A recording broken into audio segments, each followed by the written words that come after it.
Watchtower, 15th of March 2012, study edition. That's the private secret edition that members of the public won't generally get to see. Page 20 onward.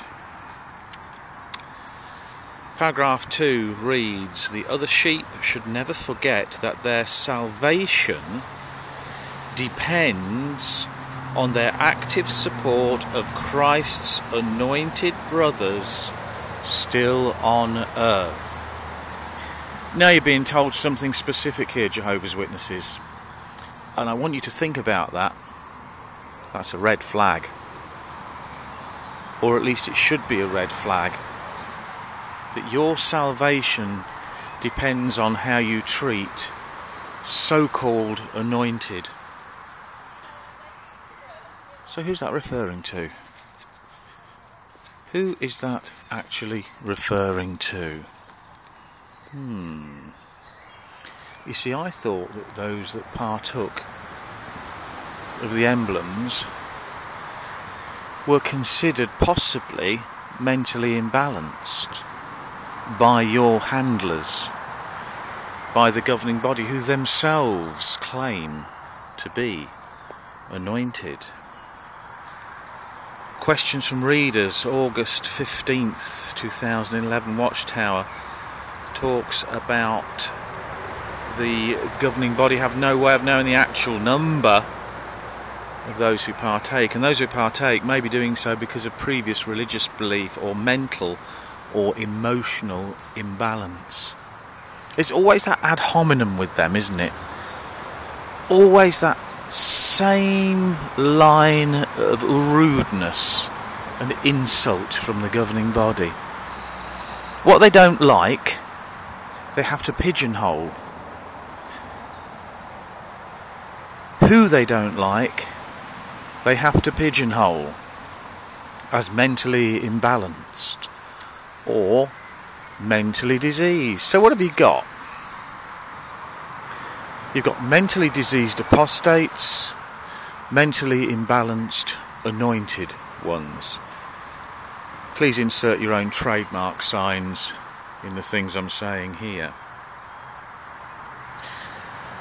Salvation, of course, is another subject, and I'll perhaps leave that more to YouTube users who perhaps use their channel to preach more of a Christian message than I do.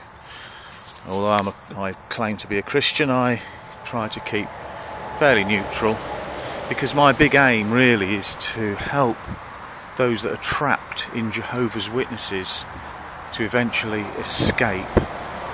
Not to go running and jumping into some other religion that they might feel trapped in yet again and cause them mental problems, but just to get them out.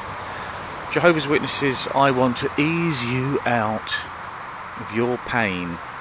The pain that the Watchtower Bible and Tract Society is inflicting on you because it likely thinks that you're mentally imbalanced. So when they're talking about your salvation depends on active support of Christ's anointed brothers, and when they talk about they have no way of knowing the actual number of the anointed, who must they be talking about? Well, I'm afraid 1 and 1 does equal 2. The governing body are here taking the place of Jesus Christ as your means of salvation, Jehovah's Witnesses.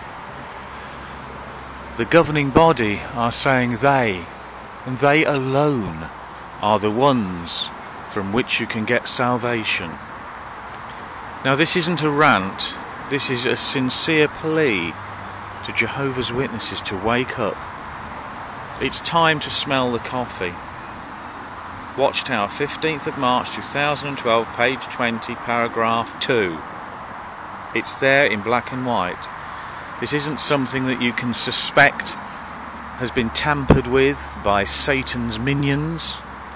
Read it for yourself. Questions from readers. I've given you the reference, August the 15th, 11, Watchtower. Check it. 1 and 1 makes 2. 1 and 1 does not make 3, 9 or 75, unless you're some kind of quantum physicist. I don't know. No, but seriously, Jehovah's Witnesses, if you want to, send me a private message. If you want to, send any of the YouTube uploaders of your choice a private message. Nothing rude, because it won't get answered and it will just be laughed at, and we may even make a video about it showing the rudeness of Jehovah's Witnesses. This is a plea to those genuine witnesses who want out, or really want to know the truth about the truth, or those who are very confused and need guidance. Please do not be afraid to ask. This is very serious. This means your life. It means your mental health. Hey, you don't want to end up being labelled as mentally imbalanced by your leaders. They like to do that, you know.